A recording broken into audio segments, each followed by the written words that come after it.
Happy Monday, everybody. Welcome to week 9 of the Next Level, presented by Pathstone Enterprise Center and the Small Business Education Institute. Every week, we are sponsored by KeyBank. We want to thank KeyBank for allowing us to come into your homes, into your offices, into your cars, wherever, if you're sitting in a park, wherever you are, laptop, phone, desktop. Thank you for allowing us to come into your world and let us talk to you. So KeyBank, thank you for allowing us to reach entrepreneurs and folks who are ready to be entrepreneurs and take them to the next level. So we're going to get through the announcements and stuff pretty quickly here so that Mr. McCarley has as much time as he needs to educate you, and we're going to talk about exit strategy today. So I'm going to limit the amount of time you have to listen to me. But as long as everybody can see my screen, we're good. Every week, the main point of every week is to educate and engage. So those are the two focuses. Every week is to educate and engage. It's our job to educate, and we just ask you to help and engage with us. And the easiest way to engage with us is by using the chat feature. So down there at the bottom of your screen, in the middle, there's a little icon you can use. Type out any questions, comments, concerns, snide remarks, comments on appearance. No, don't do that. But let us know what kind of questions you have, or what feedback you can give us. That's the best way to do it. That way we have a record of things. So like I've told you guys in other weeks, after every session, we go through the chat log and we make sure that we have answered every question and that we have given information that everybody's asked for. We never want you to leave here and be like, they didn't give me the information I needed. They didn't answer the question that I had. So the chat is a great way for us to keep a record of that. If you're not comfortable with the chat, or if you want to, maybe you have one of those questions that it's kind of hard to put down, pen to paper kind of thing. If you want to kind of come off mute and use your microphone to talk to us, we invite you to do that just as well. So come out and ask us what questions you have, and we will give you feedback right there as well. Again, if we don't have the answer, we will get it to you in our follow-up email, or we can talk to you outside of class and make sure we get you the information that you're looking for. If you are going to come off of mute, first we ask that everybody stay on mute if you're not talking. If you are speaking with the group, come off mute, and if you have a headset or a microphone you can speak directly into, that helps. It kind of helps cut down on that chatter and the background noise and any kind of static going on in the background, so that would help. If you are on camera, there's a few things you should know. One is that you're being recorded. This session is being recorded so that we can send it out in our follow-up email, and we can send it out, and we're going to put it up on YouTube, and it's going to exist forever and ever and ever. So if you're okay with having your image broadcast out to the World Wide Web, please stay on camera. We ask that everybody stay on camera. I've been on camera the last few weeks. I'm off camera today because I may be moving around a little bit. There's some maintenance going on in my apartment, so I have to be kind of aware of my background so that I don't distract anybody. But I guess those are the rules of engagement. A few announcements. The Next Level workshop series, what we're doing right now, happens every Monday through the end of November. So this is week 9. We've got weeks 10, 11, and 12 coming up to wrap up the series. So we are just about in the fourth quarter of this series. Every Monday, 12 to 1:30, check us out. Mr. McCarley's leading the way and educating all of us on how to take our businesses and our business ownership journey as entrepreneurs to the next level. And a big component of this is the graduation that takes place on December 4th, Friday, December 4th. Finish out your week with us on Friday, December 4th. Finish out Next Level with us on Friday, December 4th from noon to 1:30 as a graduate. To graduate from Next Level, you have to have attended at least 6 classes. So anywhere from 6 to 12 classes with us, you will be invited to graduation. Even if you didn't graduate, you're still invited to attend and see your classmates graduate. We had a lot of fun at the boot camp graduation a couple months ago. I've been here for 11 months today, and that was one of the highlights, was boot camp graduation. That was a lot of fun. So if you are going to graduate, we ask that you send a headshot and a quick bio to us. That way we can put it in a slide, and we'll have you in the slideshow, and it'll be we have that there. Now, if you are a boot camp graduate and you have sent us a headshot and a bio for that, we can keep that one and use it instead, or use it as well, rather, instead of sending us a new one. You just got to let us know. So let us know in the chat if you want us to use your boot camp headshot and bio. A few other things. We have a partner in Kimberly Mitchell. She is running a Mind Your Business class. We invite you to sign up for that. There is a cost associated with that, but we are looking at providing a scholarship or two for some outstanding students of ours here at Pathstone. If you're interested in that, let us know. But we are, sorry guys, my smoke detector is going off in the hallway here. So if I run out, you'll know why. But we have, sign up for the Mind Your Business class. There's information on it at this link we will send out to you in the follow-up email. Also, the Road to Wealth is November 19th. So in a couple weeks, November 19th, we'll be talking about how to find money for your business, business through grants and loans and financing options, as well as how to be better, how to better manage your money. So look out for that. November 19th, it's a free workshop for everybody, 3 to 5 p.m., totally free. We really mean free. And the other announcement is the Profit and Loss podcast from Pathstone Enterprise Center. Jahida and I have been doing that. We didn't do one last week. We wanted to give space for some other events that were going on last week in the world. You may have heard there was a presidential election and other races, local elections. And so we're kind of giving space for that. Since we launched on Wednesdays, we just wanted to kind of give space. But we're back this week. We'll have a new episode this Wednesday for everybody to listen to. We've got 3 or 4 out there already. It's free. It's 30 minutes. You get to hear me and Jahida talk a little, or Jahida and me talk a little bit. And Mr. McCarley is going to be our guest on an upcoming episode, so look out for that. And if you guys have any suggestions on who you'd like to hear or what you'd like to hear, let us know in the chat. That way we can better reach you, and that way we're providing a better source of entertainment and education for you. So the Profit and Loss podcast from Pathstone Enterprise Center. Listen to it wherever you get your podcast. And now, since I think Dion is not on the call today. I think she had another engagement. I could be totally wrong, but I think I'm right. Dion, if I'm wrong and you're here, say something. But Mr. McCarley, I'm going to let you call on a couple people here and have them do the pitch for you. So I'm just going to hand it over to you right now and let you pick on a couple folks. Wow. Thank you, Adam.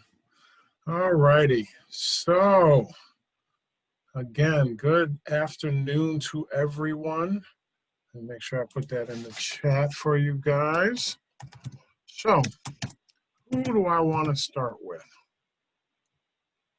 Let's see here. Whoa. I got kicked out. What happened?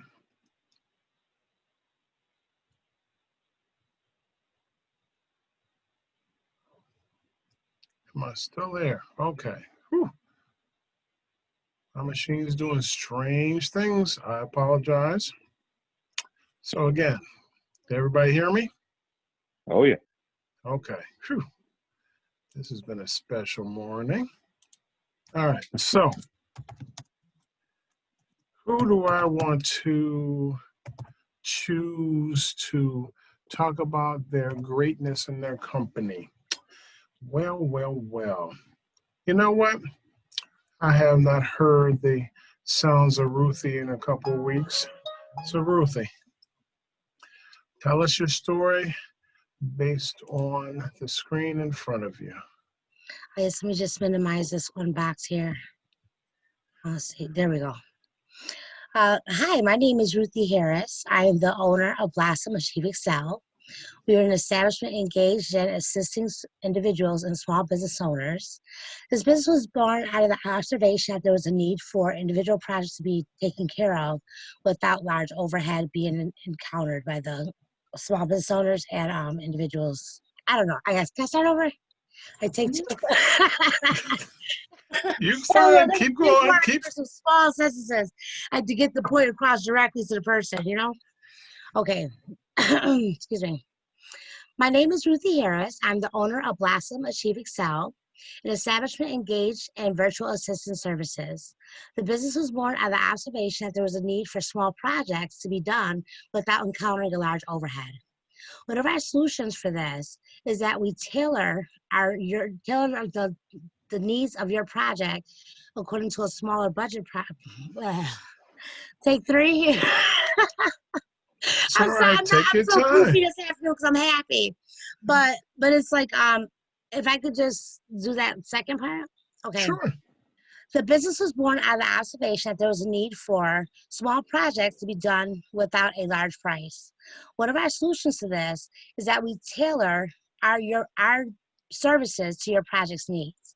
We accomplish this by showing you our list of services, and at that point you can do a la carte and choose what you can use without hiring a full-time employee, resulting in lower overhead for your company or the individual, and also a win-win for both teams.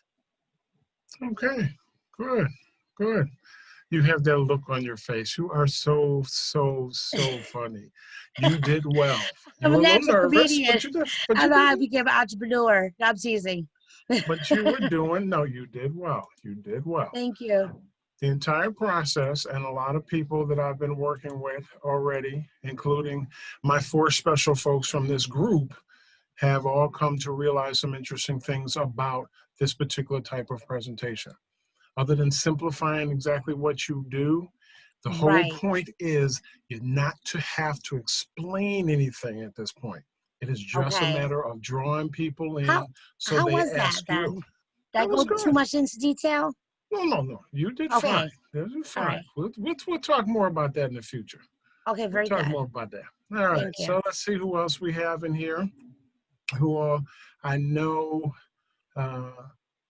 presents and produces well. Oh, good afternoon, Sydney. How are you? Would you like to share with everybody?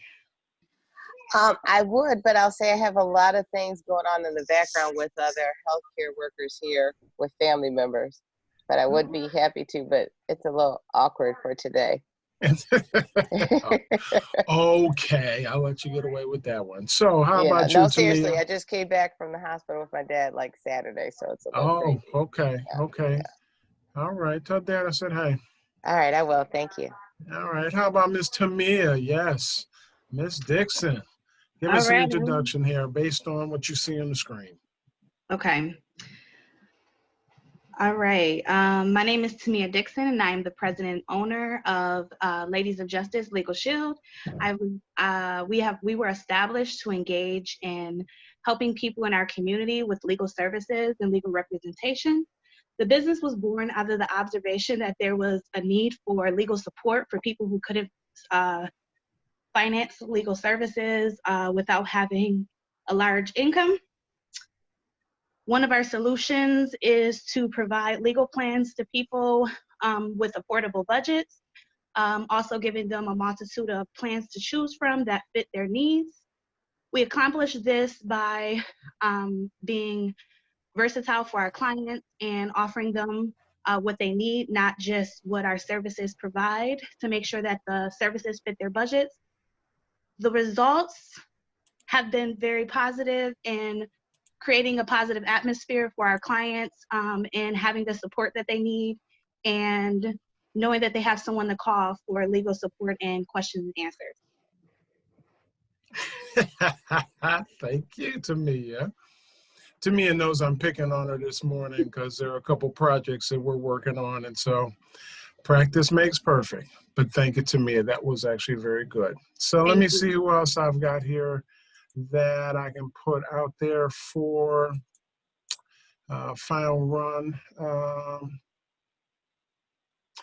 Ms. Dukes, I have not heard, if I cannot recall, I've not actually heard from you. So Deandra Dukes, would you care to give us a little presentation? Sure. Hi, my name is Deandra Dukes, and I am the owner and founder of the Delia's Hair Growth Serum, which is an establishment engaged in helping people to grow their hair and to have healthy hair. The business was born out of the observation that there was a need for hair growth. A lot of people were dealing with some form of hair loss or just a stunt in their growth. So I wanted to develop something to help everyone.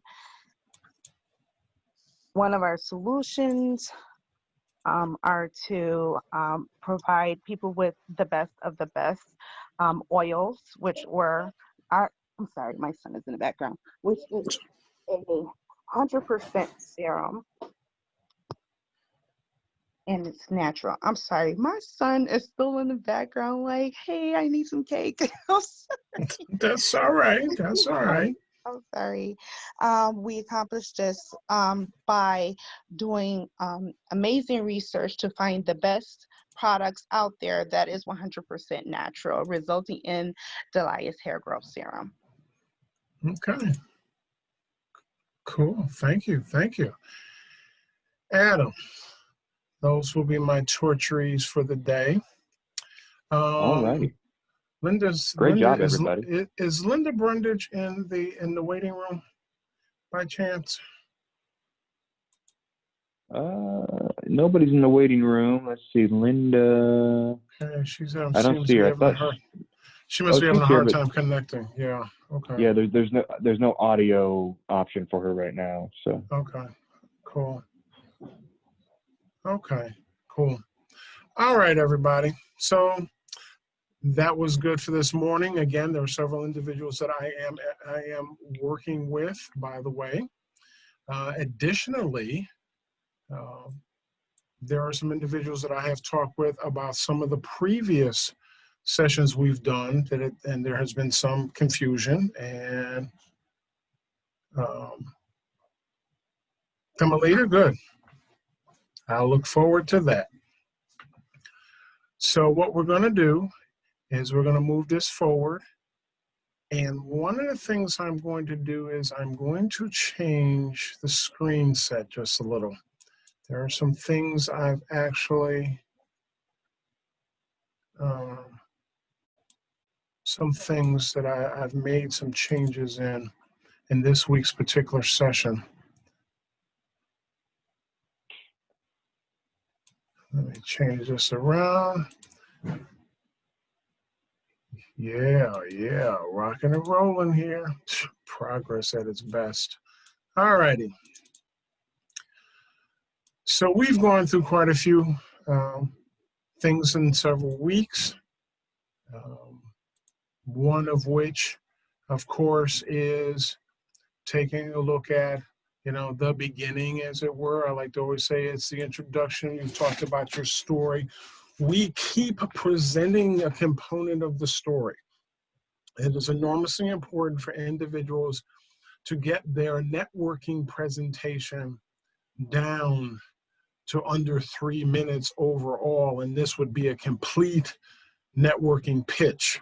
You guys have only learned one particular section overall that should actually, it can be accomplished in 30 seconds or less, which is primarily, again, who you are, what role you play, the name of your company, what does the company do, what solutions do you have to a problem you've observed, how do you accomplish that particular solution, and the last piece, which is a wow piece, quite honestly. It is actually supposed to be based on what is it or how your clients feel when you get done doing what you do. And I joke with a couple of people about, do your people levitate on over across the floor?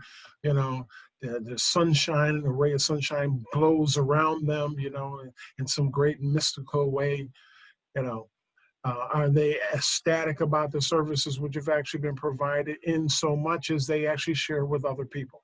And so even if this individual you speak with is not going to become a client, it is the fact that they will in fact remember you and therefore actually probably think about you down the road, if not to mention to somebody else that, oh, I ran into this young lady who does this. I ran into this young man that actually does this. I can't use them, but you might be able to. because you have to realize our ability to connect within as well as outside of the community is actually based on a lot of times word of mouth. Actually, next week, I'm going to make an interesting comment because we're going to talk about organizational management next week.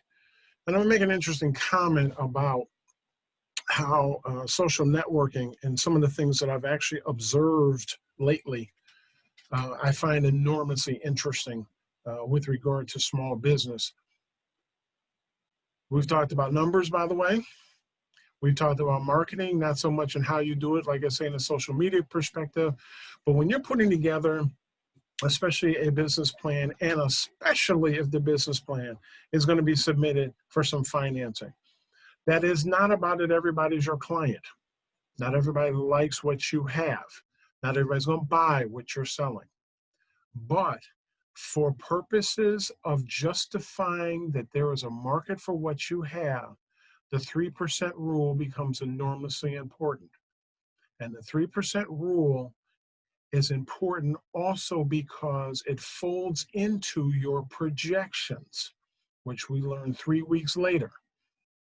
The success formula, important to know and or understand because it is a guideline.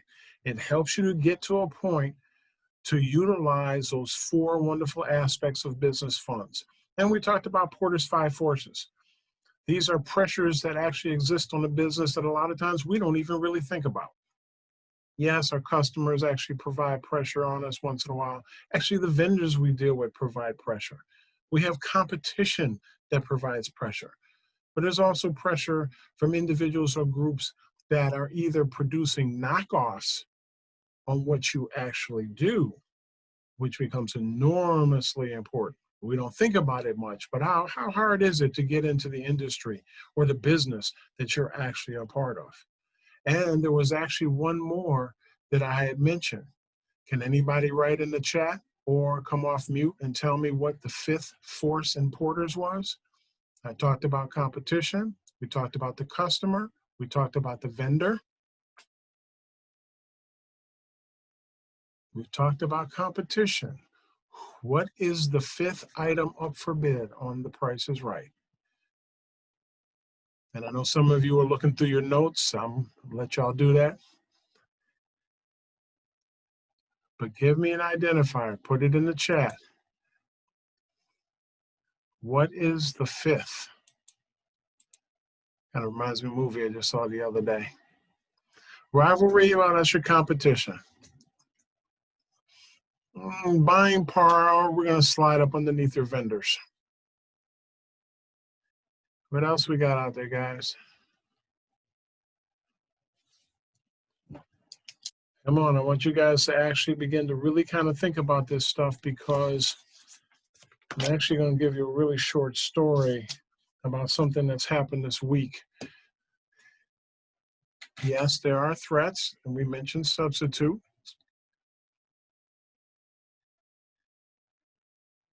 Anybody else? We have our competition. We have our customer. We have the substitutes. We have our competition. We have our threats. We have our substitutes. We have our customer. Somebody look in their notes. What is the 5th item?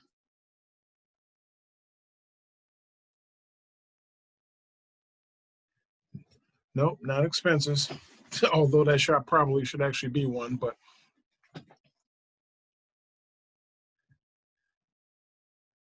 Sherelle, we're going to put the supplier under our vendor. No, bargaining is more of a process.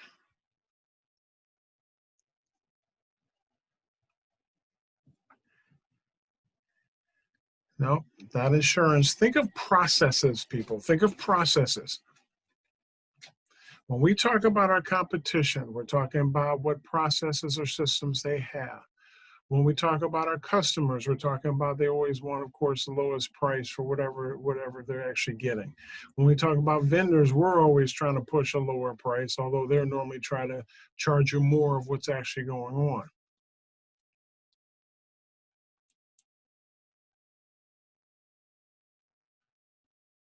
What else we got? So we got, and let's do it as a matter of opposites, okay? We have our vendors, we have our customers. That's kind of on one side. What else do we have? We have our competition, and we also have individuals that are coming in that provide substitute. What might be another item?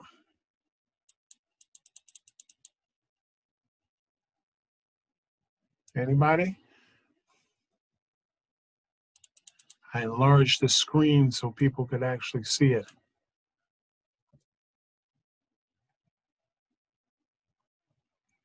It's this little piece which is over here. Projections? No?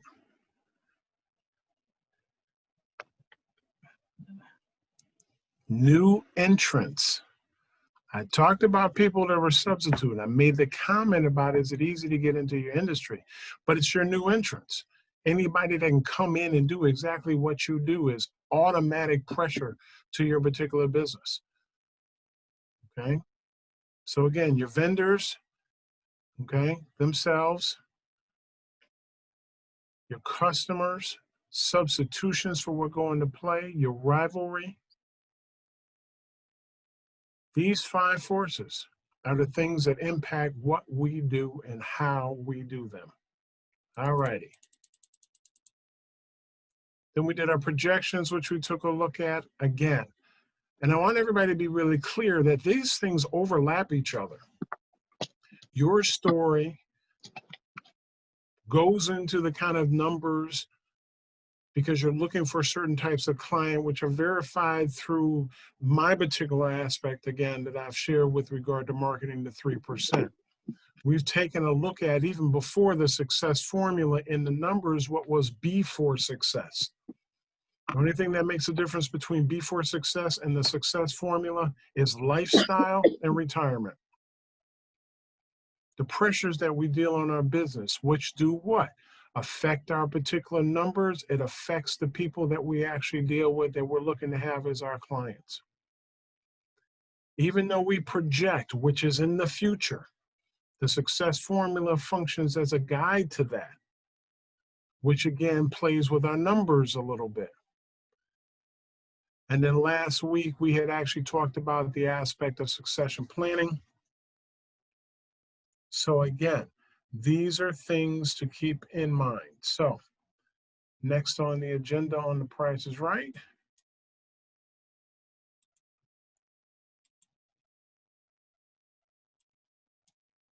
I'm sorry. Boom.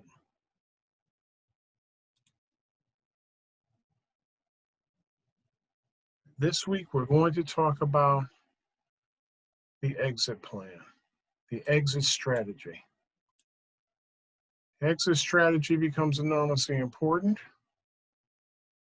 and it becomes important primarily because what we do and how we're going out of the business happens in one of a couple of ways.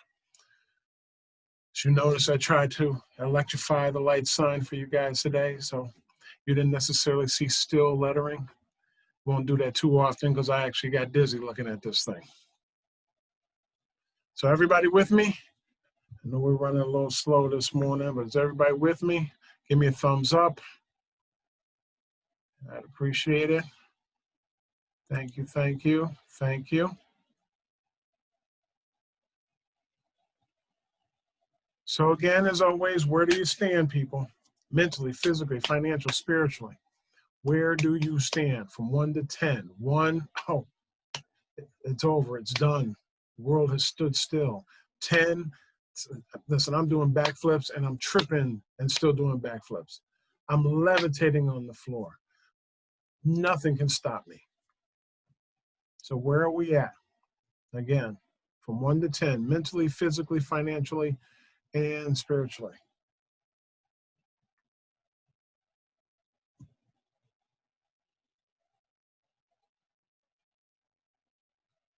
Let's see some indicators, people. Put it in the chat. I'll give you guys a couple minutes on that. I have noticed that the numbers are looking a little better for some people, and I'm glad to definitely see that. Some individuals seem to be struggling a little. We can talk about that on one-to-one calls just to see what's happening and what could be done to change those numbers. So is it just me? Nobody's putting any numbers in this week? All right. While we're kind of talking about it, if you can put in the chat, it'd be appreciated.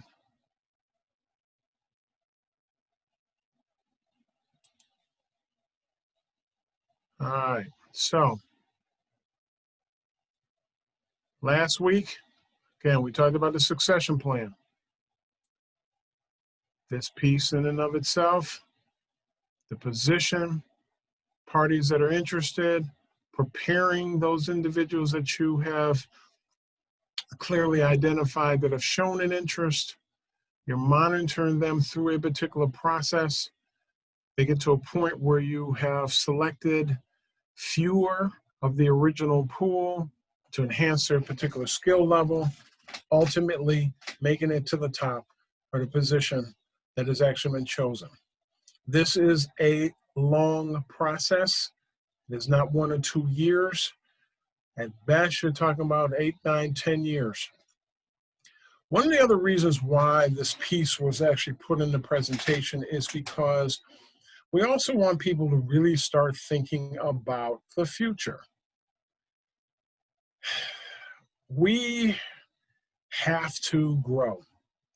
Growth is defined by several different methodologies, excuse me.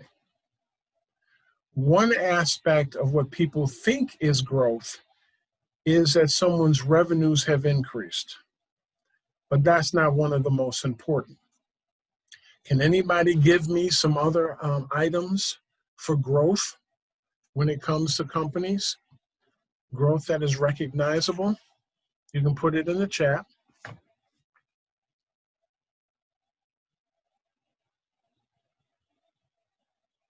Some of you can come off mute if you want, if you have it in your head what it potentially is. What is a sign that a company is actually growing? I'm going to come off of mute because I'm still like multitasking, but I was listening. I'll say increase sales, increase customers, even without sales, because you got potential sales. And additional employees, to be able to hire more employees or supportive staff. Employees, definitely. Customers, if you can find that out, is definitely a good piece. Revenues don't necessarily correspond to revenues, unfortunately, but customers are enormously important. Can anybody remember what I made a comment about is one of the most important aspects? I gave you a comparison between revenues and profit. Which one is more important? You can put that in the chat, folks. Sydney's coming off mute again. Profit. Oh, yes. Thank you very much, Sydney. Profits is the most important. So when you're looking at or potentially trying to perceive growth of a company, profits is one of the most important and one of the first things, quite honestly, as a finance person, that I actually even look at. Do you have an increase of employees? If you have no employees, you're not hiring any employees, and more interestingly, they're not on your books, you can't justify the fact that you're actually growing, because to put on an employee means that you either are or you're about to generate enough funds to actually, quote unquote, hire somebody. People a lot of times do not think about it. It's not something which is always taught either. That hiring somebody does require some money. And quite honestly, employees for many businesses actually almost takes up about 50% of their operating expenses. So for us as minority businesses in particular, it becomes really, really difficult because a lot of what we're selling, we're not thinking about growing. We really aren't. I sold 5 cookies last month. I've finally gotten up to 60 cookies at the end of the year. I can probably produce maybe 180 out of my house. But suddenly that's where you stop. That's where your limitation actually is. And so you have to either get another place, get some people to help you making the batter, to actually put the cookies on the sheet, to watch them when they're done, to pull them out while you're going out there finding other customers. So again, keep this in mind. Anybody else got any other questions? Yes, no? Boy, I must be doing a phenomenal job. Nobody has questions. I am so impressed. Thank you. Thank you. Thank you very much. All right. So again, the first part of the story, the introduction, what was observed? What is the solution? How do you accomplish the particular solution? What is the result? I want you guys also to be very clear on how you accomplish the solution. And I've actually made this comment to a couple of people already. We're not trying to give away the secret sauce.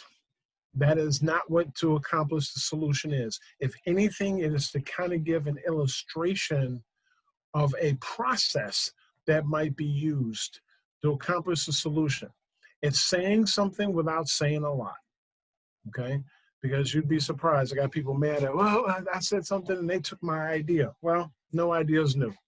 But more interestingly, and again, it actually came from a conversation that this individual was having in a networking event. They pretty much told this other person the entire business. And needless to say, 3 or 4 weeks later, the person they talked to actually started a business just like theirs. So, like I say, this whole presentation piece that I'm trying to get people to work on now, and I want you guys to begin to practice it, if you haven't already, is so that you can introduce yourself to individuals without selling the store. This is the second part. The surprise that I have for you guys in week 12 are my 4 volunteers who are going to present their businesses, and they're going to present the first and second part, and we're going to try to do it in less than 90 seconds. We've been pushing a little over that number lately, but we're going to try to get it down to 90 seconds. But the business canvas model is something that you're probably going to hear about. If you haven't already heard about it, you're going to hear a lot more about it because many assistance systems are starting to use this as a part of their ability to provide assistance to their particular clients. The business canvas model, especially these 4 sections, are actually put in place before you actually do a business plan. Because the issue gets to be, what is the value proposition? What are your customer segments? Hey, customer segments, sounds like 3%. Hint, hint, okay? What channels are you going to use? How are you going to reach them? And the kind of customer relationship you're going to have, which is long-term or short-term, as an example, depending on what it is you're actually doing with them. Then, of course, you got your go-to market. You know, how are you going to let this quote-unquote customer segment that you have here, how are you going to let them know that you're there? The competitive analysis. All you need is 3 people who are doing something similar to you. But what's more important, why are you different? This becomes enormously important. Why are you different? And then the management team. Again, this is another indicator that a business is actually growing. The management team grows, and by management team, they may be key players or key members or key persons within the business itself, because there's more for you to do. So now, as opposed to you mopping the floor, selling the product, pricing the product, picking up the product, now you have somebody who else might mop the floors. You've got someone else that's functioning as an in-office supervisor. You've got someone who's assisting you in possibly pricing because you're expanding on what it is you actually have. We must expand beyond ourselves.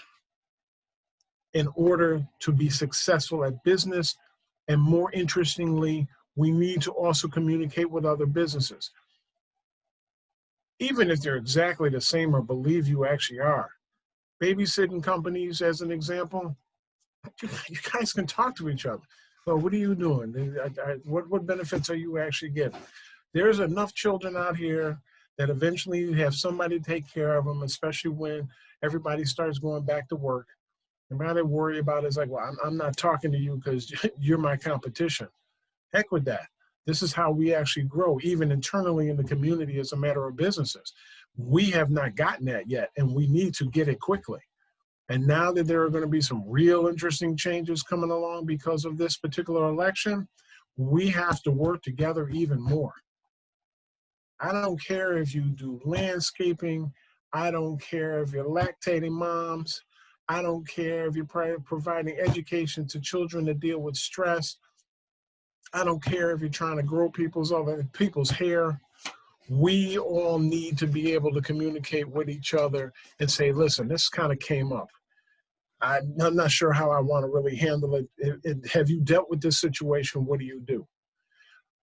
There's a program in Western New York, which is handled by the University of Buffalo. And I actually got a chance to sit in on one of the classes that they actually held. And what always continuously amazes me about some of these programs put together, which were not put together specifically for folks of color, but these people are told, call one another up, talk to each other, ask each other questions about some of the stuff that you may or may not have gone through and or are dealing with. You might even want to buy a product from the person. But it's amazing when I sit and watch these classes and all I can do is sit around and shake my head, and then someone tries to put a program together like that, which was specifically for the minority community. And all of the issues that we have that come up with business are impacted by what goes on with us socially. So if you didn't hear it beforehand, you've heard it here first. We got to get our social act together. We got to get our personal stuff together. Not to sound cruel, but when you have children and suddenly you're calling your boss every third day because you can't go to work because your child is ill,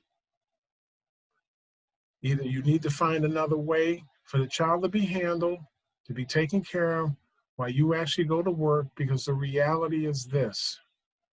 We, unlike our foreign brothers and sisters, do not understand what the real hustle actually is overall. We've been spoiled in this country. So we got to be able to get that together.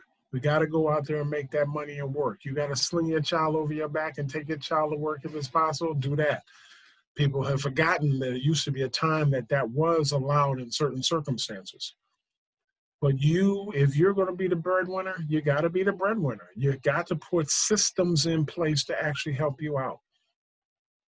And if after your A system, you got to have a B system. Most important. To me, I'll tell you that. All right, this is our model. Again, the value proposition itself, customer segmentation, again, who you're dealing with, age, male, female, they're in Buffalo, they're in Erie County, and are they in the United States? The channels, how are you going to reach them socially?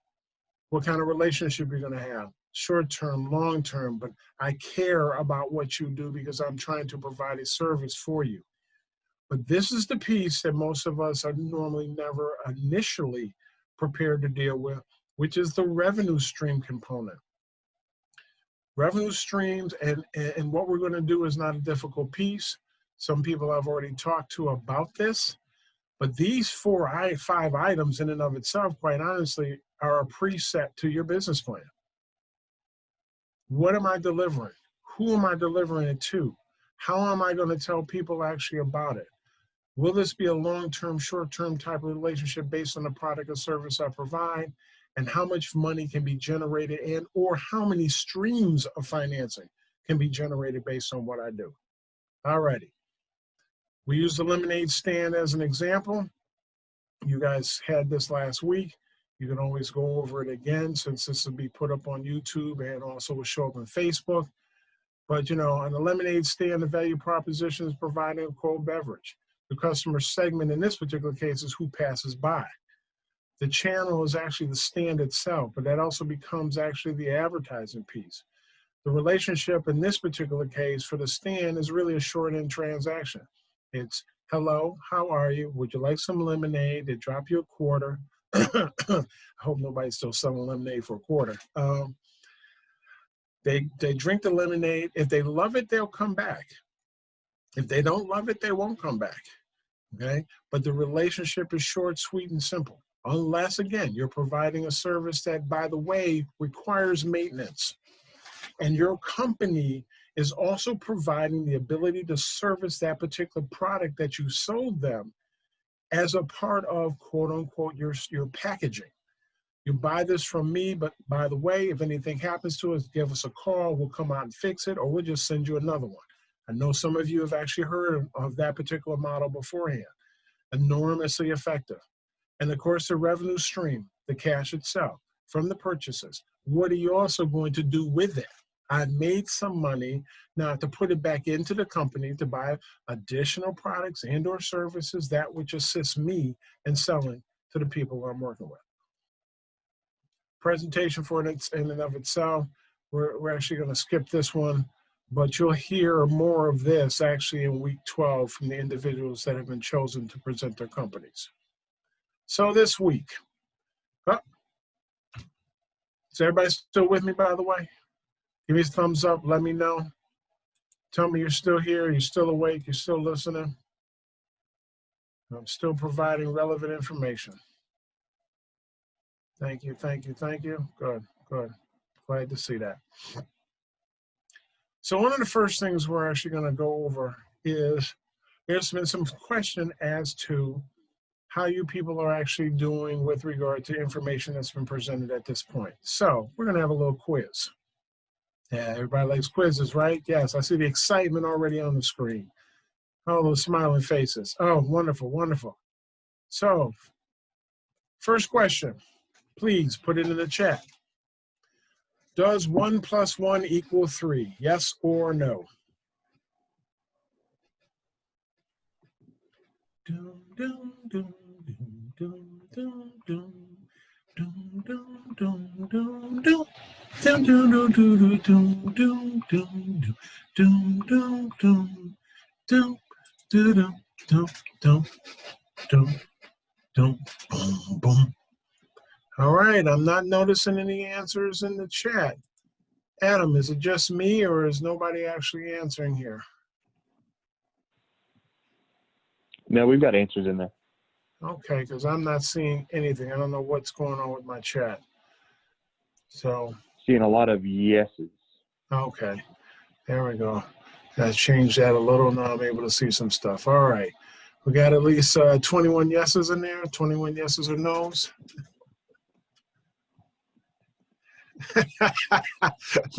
Miss K, that's actually very good. That's very good. All righty. For those, the answer is yes. The answer is yes. And it is yes primarily because you are expanding yourself. One idea to a next does not potentially produce a 2, it produces a 3. It is a synergy which is actually created through what you have to sell, okay? And Sydney went into calculus, so she said it's 4+. So, okay, go girl, go girl. Please hire me when you make it. Hire me. All right, next question up for bid. What are the 4 uses of business funds? What are the 4 uses of business funds?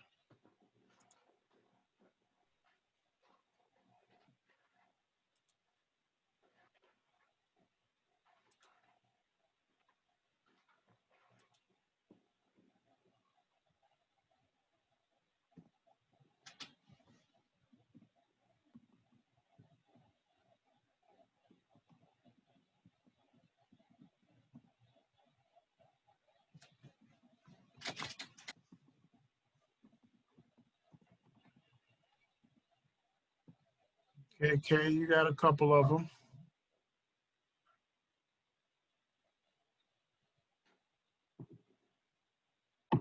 You have 4 basic uses of business funds, people.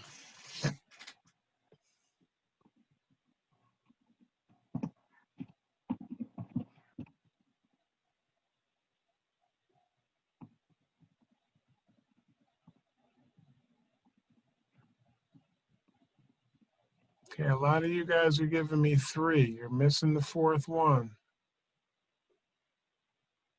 Okay, got a couple 4s in there.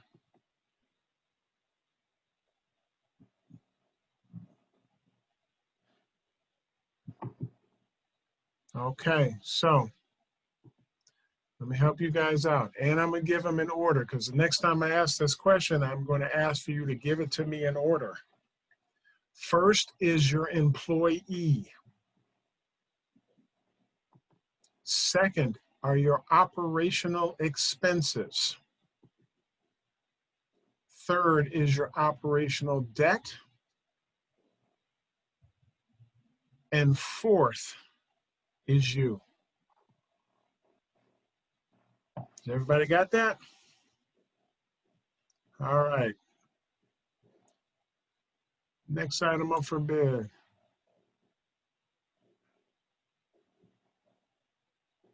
Okay, Kay. Let me go back to you.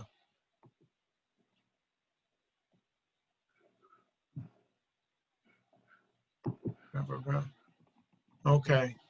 Yeah, they weren't. You got them. They were all. They were all listed as separate pieces of the chat, though. Okay, I see that. Very good, Kay. Thank you. Thank you.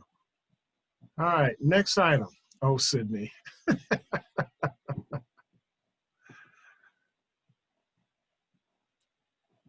How quickly should you be able to present your story?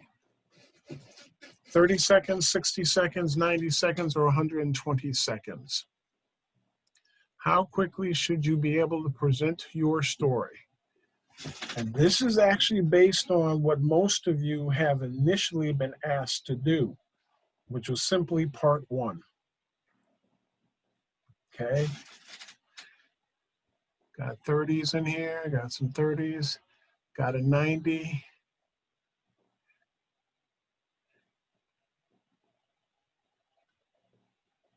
Both parts, 90, okay.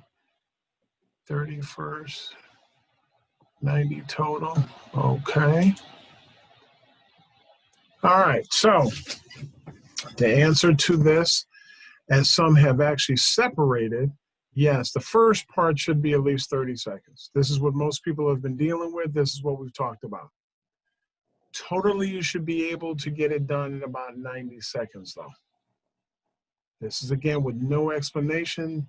This is a cut, clear, dry version of what it is you've got. But that's what draws people into you. So thank you very much for people asking that. Now, is there one more question in here? Pow! Nope. I'm going to save 3 for next week. Yeah, you can all jump up and join now. All right. Yeah. So let us begin. Exit strategy. And as an aspect of exit strategy, this is technically the definition with a little bit of add-on by me. But it's a contingency plan, which is normally executed in your particular cases as the business owner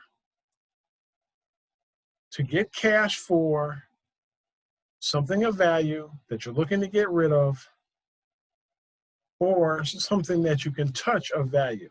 This is kind of the difference between a tangible business asset versus just selling a business. For how you are going to actually do this, and it's either been met or it's been exceeded. Now, what I've read is the highlighted blue section, because the rest of that mess was like, okay, whatever. But it is a strategy. It is a plan. It is something that has to be planned. And so as such, in exiting a business, you have some options. There are some things that can be done. And why is it so important? It's important because many of us do not actually think about exit strategy. And quite honestly, it's a little difficult to actually exit a lot of the businesses that we've started, that we actually really have something tangible in that business to prove. So one of the items, again, or I should say ultimately, when you're doing an exit strategy, you're either going to sell the business, you're either going to be acquired, or you're just going to close the doors. It really doesn't do any more than that. But to be able to sell it, you got to understand what you've got. Being acquired, you have to understand what you've got. Even when you close the business, you need to understand what you've got. Because how you actually leave the business will have lingering effects on how you function and how everything else functions around you. Does that make sense to everybody?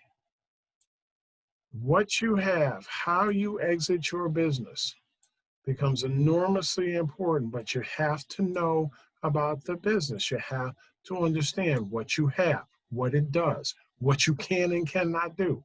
And this is going to be part of our discussion today. So one of the first items, and again, this is an aspect of expanding your company, is a managed buyout. Normally, the executives within the particular company itself are interested, quite honestly, in acquiring the company.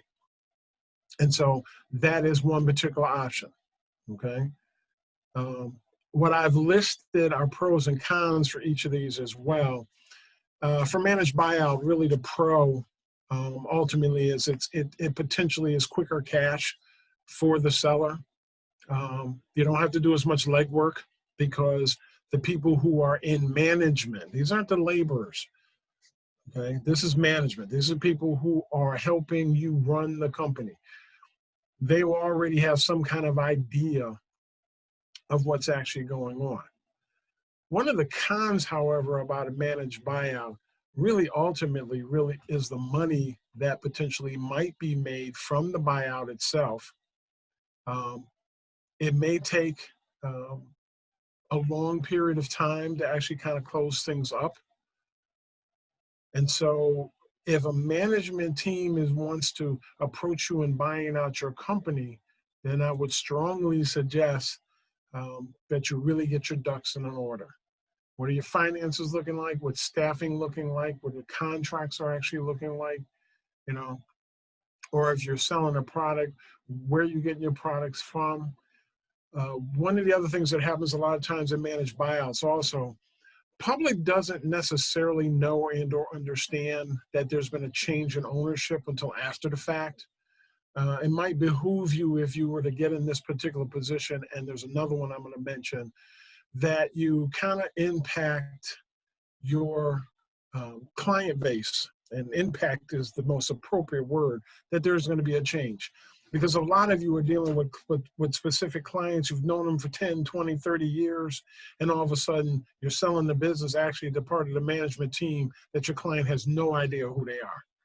And so you want to be able to introduce and or present a lot of this transfer, this change in a scheduled, managed, and timely manner.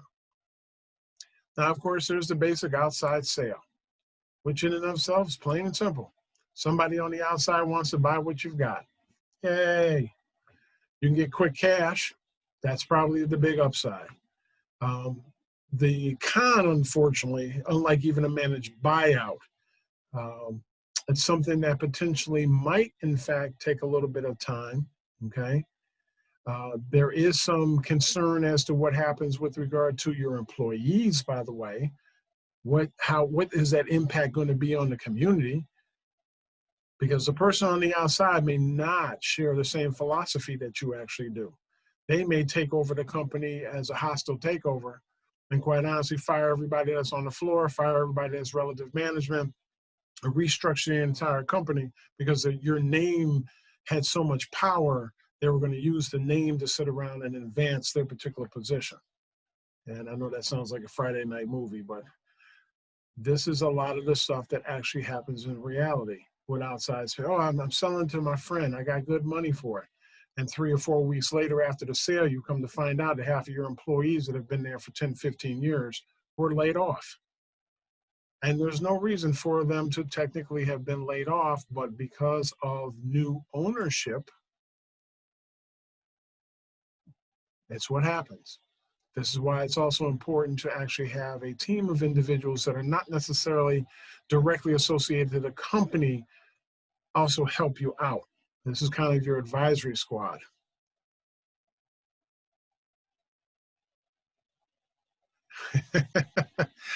Yeah, Lamar, that definitely happens on occasion. People see it in the chat. The issue is, by the time we hit our exit strategy, we have to change the name if I leave. Yep, pretty much. But you're not even going to bother with changing the name. Trust me. You're just going to let people know you're leaving, the people that are important to you, the community, if you are impacting that in that particular manner.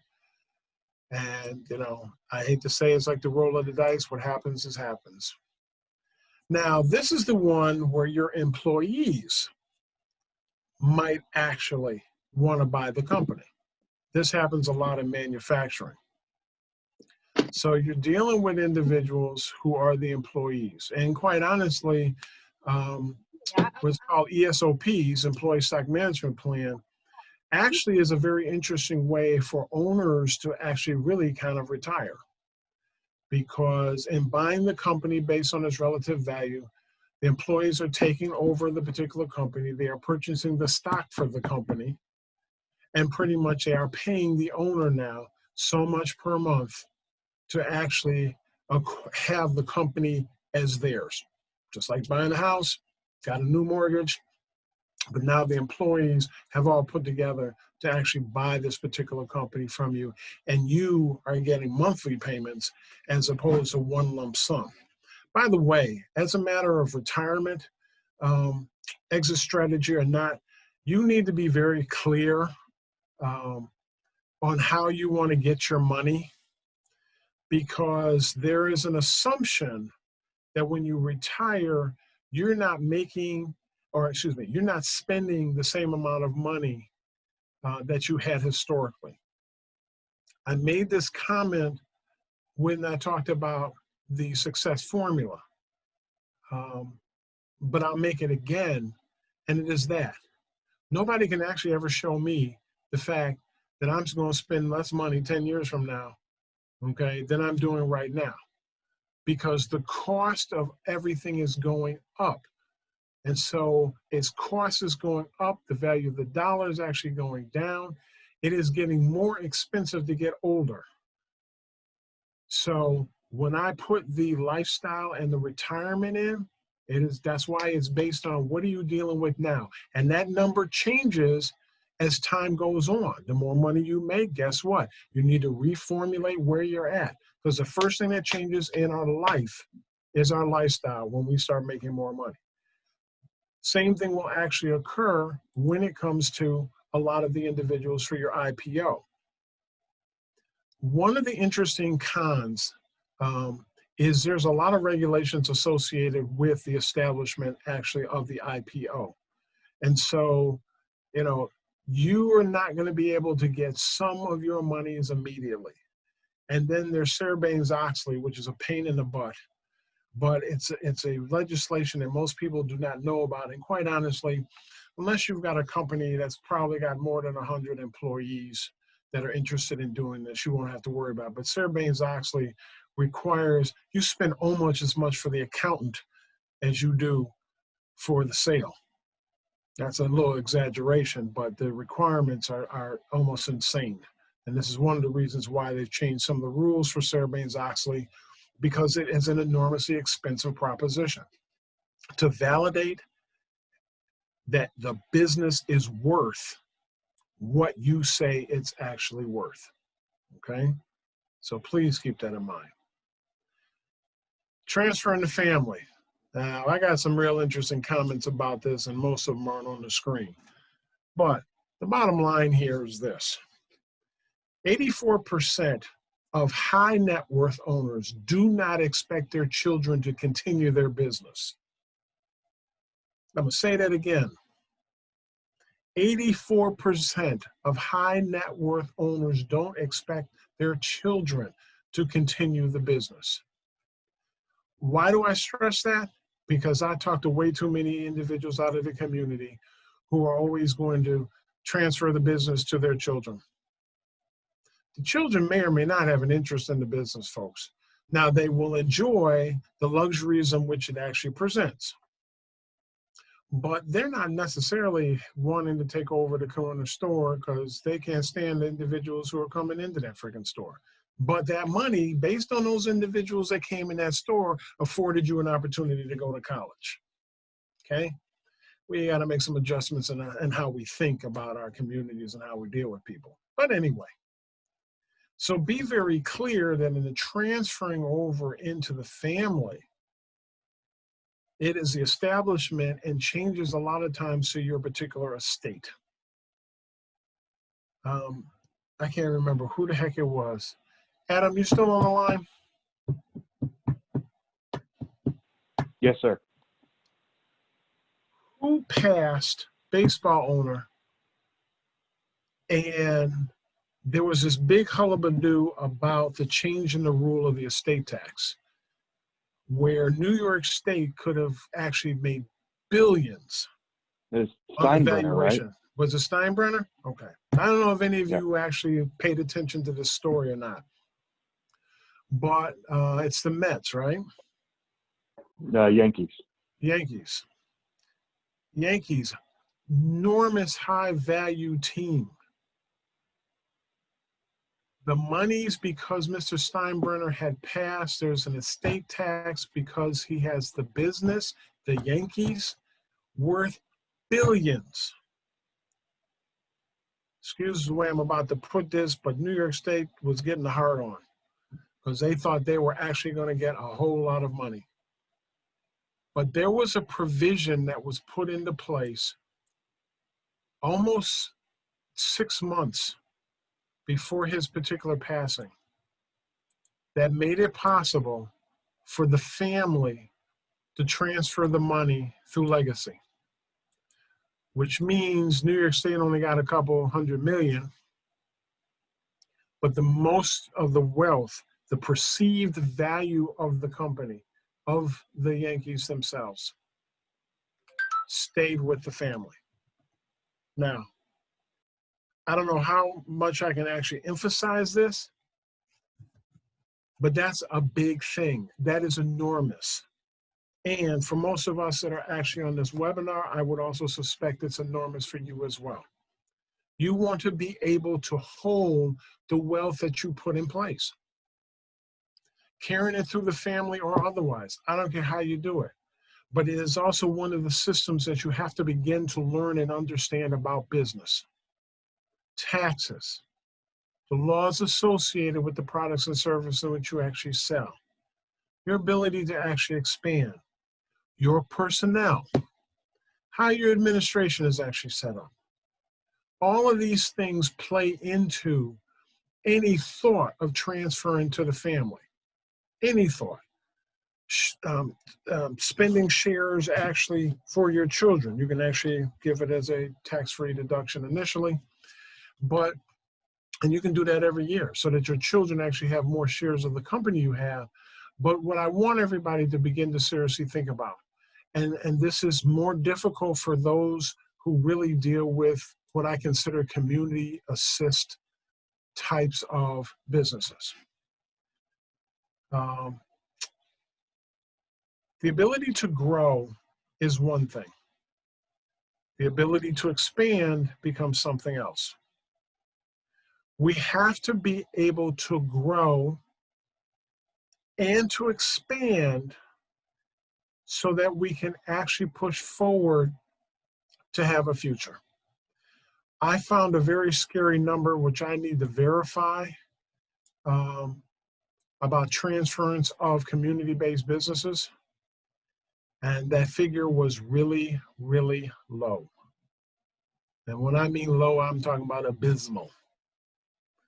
We're not transferring our businesses to our families. In my grandfather's time, even my great-grandfather, I think the business lasted maybe for about 40 years.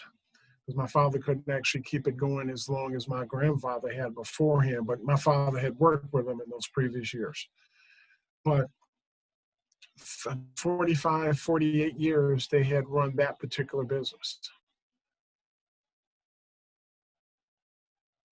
That's not a short period of time, but nobody thought about necessarily transferring it to the family. There were family members who wanted to be a part of the business. None of them worked for the business because all they saw was money coming out of the business. Nobody wanted to deal with the other side of it, which is actually, oh, by the way, guess what? You've got to pay some bills. How much money have you put into this business over this period of time? Nothing. These are things that have to be thought about in those transfers, especially after the parents or grandparents die. And I'm not even going to put it on softly, not laid to rest, floated to the sky, transferred to another life. They have died. By the way, if you're a DBA and you pass on, the business ceases to exist.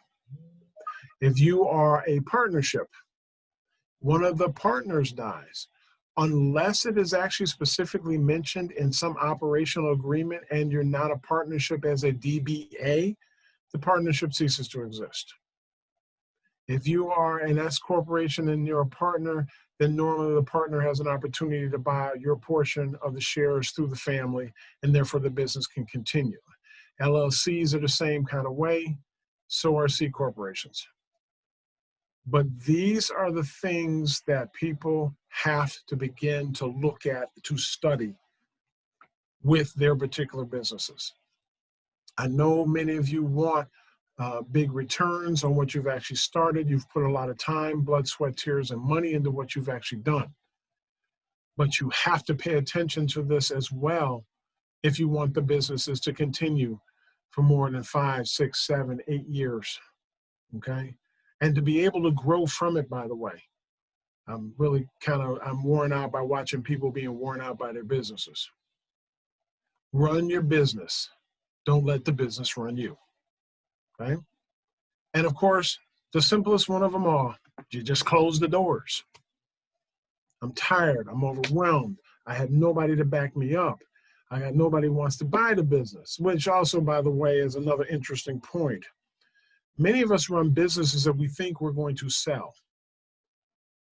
But there's one question you have to be able to honestly answer for yourself, and that is, does the business have value? Does the business have some net worth? Does the business have some assets that are growing, that are going to go with the sale of the particular business?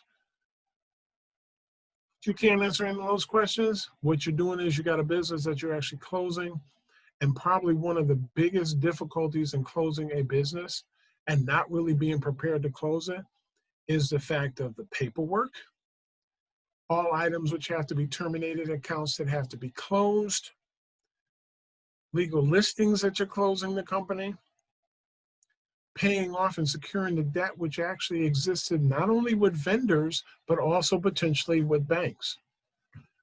One of the things that makes COVID so interesting, and it's unfortunate that a lot of individuals have had to close their doors, is because some of these people who closed their doors actually owed a lot of money to other people.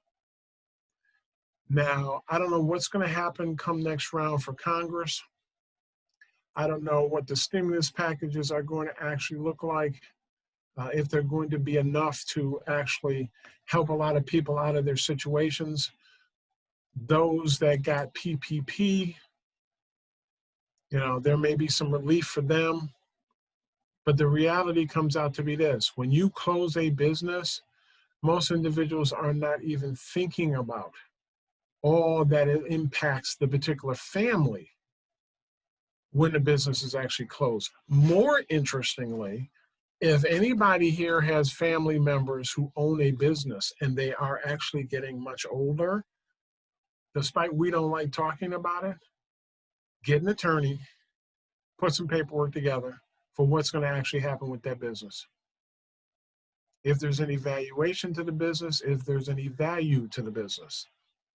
But sit down and have that conversation. And I'm sure if Crystal were on this call, Crystal Rodriguez, she would concur. We have to be able to put our paperwork in order for the businesses that we actually run. Because it's a matter of planning, succession planning, your exit strategy, and disaster preparedness are all planned processes. We're fortunate, and I'll talk about the disaster piece. We don't have floods, storms, and fires. We've been getting a lot of wind lately, and that's been tearing up some stuff. We might even have another, well, it won't be an October storm, but we might have a December storm. That's ice and water and wet and rain. But are you prepared for it? Are you ready? Do you know what to do? But these are planned processes. Last week we did succession planning. We got to get that part together. Exit strategy we talked about today. Please go back over this particular presentation for some of the stuff that I've actually made. And disaster preparedness, we're actually going to talk about in a couple weeks. It's a planned process, but definitely necessary. So with that said, does anybody have any questions offhand that can be answered at this point?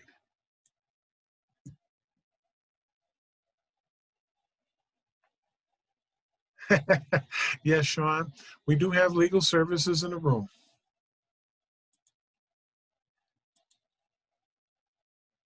Any questions, anybody? Anybody want to come off mute to ask anything? Anybody have a question about some of the stuff that has actually been talked about?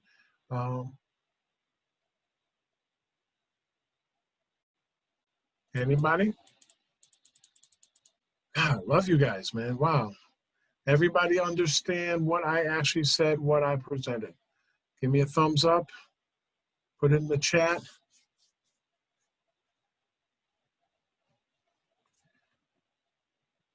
Remember, the next level, it's the mind of business. And we have to think more and more about what we do, how we do, where we go, what we're looking at, why we're looking at it, why are we doing it, what are we doing it for?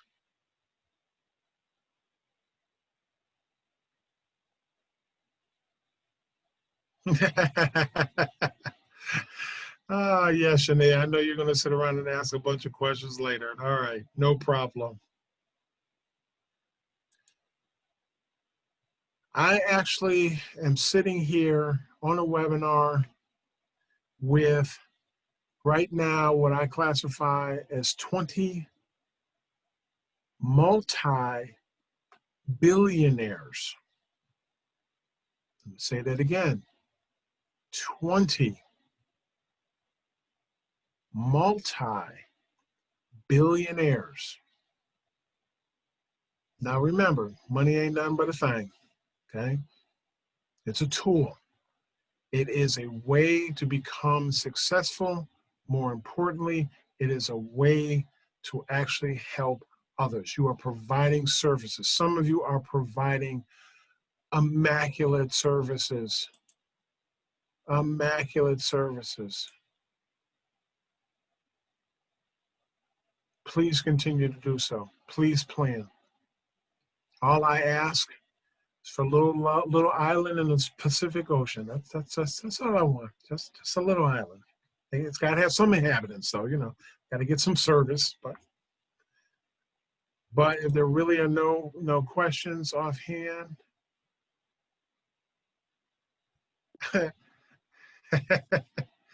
yeah, we'll talk, Michael. There are no other questions. Then what I'm going to do is I'm actually going to hand this back over to Adam.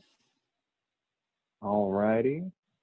Mr. McCarley, thank you. And to all the multi-billionaires in the room, thank you for attending and being part of our class today. And always love that we get to go and kind of review what we've talked about in weeks prior and then carry that in, you know, kind of just really continue that conversation into new material. So guys, if there's anything you missed or anything you have questions about, remember that is going to be available in your email inbox here in the next day or two, both the slides as well as today's presentation on video.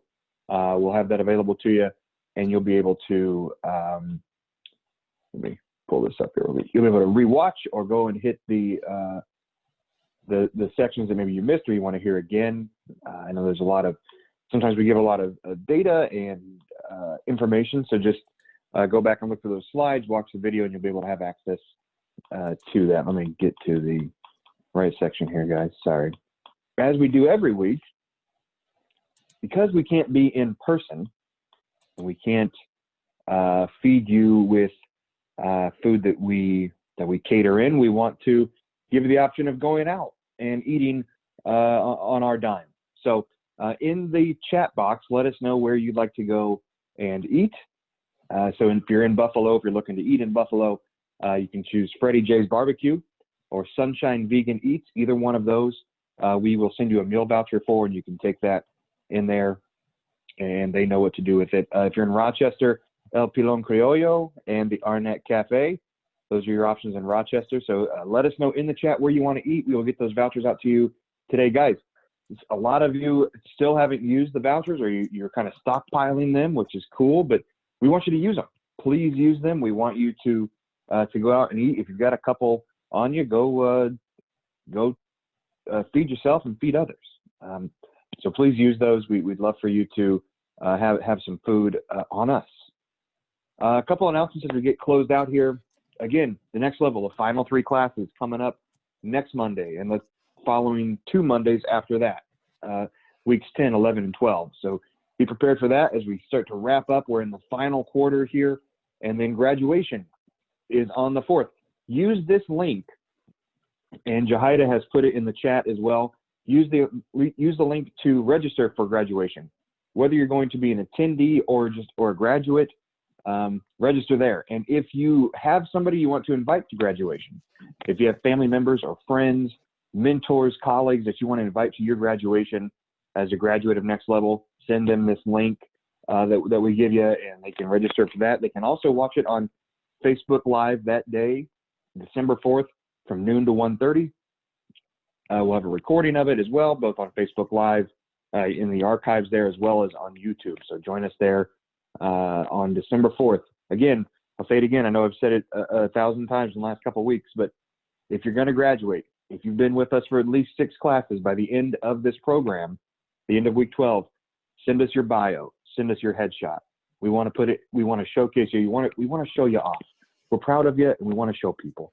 It's like when mom used to walk around with pictures of you in her wallet, and I know some of you probably do that with your kids right now. I've got 1,000 pictures on my phone of my niece and nephew and people important to my, so it's just kind of, we want to show you on this PowerPoint. So this is our wallet-sized photo of you in this PowerPoint. That's what we want. Mind Your Business class. Again, this is something that we are promoting for Kimberly Mitchell. She does minority and women business enterprise certification. So you can join her class. There is a cost associated with that, but we are looking at maybe providing a couple of scholarships to that class. But check out the class and everything that it entails there at that link. The Road to Wealth on November 19th from 3 to 5 p.m. Learn about the grants and the loans and different financing options for your business. 3 to 5 p.m. It's a free event through Capital Connect, which Pathstone is a part of. So we'll be there. We will be one of the primary speakers and educators at that event. So the Road to Wealth, November 19th from 3 to 5 p.m. November 19th is actually my dad's birthday. So that's how you guys should all remember it. It's Adam's dad's birthday. Somebody that you know through Zoom. It's their parents' birthday. Profit and Loss Podcast, the final announcement for the day. Profit and Loss Podcast on Spotify, Apple Podcasts, Google, Stitcher, SoundCloud, wherever you get your podcast, go and listen to us. Guys, Next Level, Monday, week 10. We're in the double digits. We're real adults now for this. Week 10, we're going to be, Mike, what are we talking about in week 10? Well, next week we are actually going to take a look at organizational management. All right. This is going to be a long session, by the way, guys, because I want some discussion from you all, because there are some things that are enormously important in this particular session. And it'll help you guys move forward with regard to not only just applying for loans, but just moving forward in the planning processes in which we've actually already talked about. So. Awesome. Well, I'm looking forward to that. I will be part of that discussion. I'm looking forward to being part of that discussion. And so, guys, come prepared next week. Voices ready and warmed up, ready to engage with us and share your opinions, share your questions. And until next week, until next Monday at noon, we will see you. Have a great week. Enjoy your time and celebrate a little bit. There's a lot to celebrate right now. But stay safe. There's been an uptick in COVID cases in Erie County. Stay safe, guys, and look out for any kind of alerts and things. Hey, Adam, can Yeah. I mention something to some of the folks that are actually still on the line? Sure. I've actually had access to some individuals that are doing reviews for the last grant that came out through Erie County. And one of the things that I want to share with everybody is, and I keep stressing this, we have to structurally get certain things together. Enormously important. This is probably one of the easiest grant programs that was put into play. I've heard some things good and bad with regard to individuals that have been able to access it. But structurally, as simple as it was, there were individuals that were still having issues. So I'm going to talk a little more about that next week as well. But I want you to begin to really take a look at where you are now and where you really want to end up. And we're talking 5, 10 years down the road. So please, please, please, really take a look at that. Really think about that. Let me know for those individuals, again, who they can call me, 716-239-6417. I put in the chat again. Give me a call. Call Adam. He loves to hear from you. Oh, yeah. Give Pastor a call. Yep. Yeah, 716-341-1473. I'll put it in here. 716. Beat you to it. You can even text me. Oh, and it's not even typing. Here, we'll get it in here. Give me one second. There, Mike's got it. Perfect. You can even text me. Okay. All right. All right. Well, yeah, guys, start thinking about where you want to be in 5 years, 10 years. You got to have a purpose. You got to have a reason you're doing this. So keep thinking about that, and we'll see you next Monday. Same bat time, same bat channel, 12 o'clock. All right. Have a good one, guys. All right. Thanks, everybody. Be safe.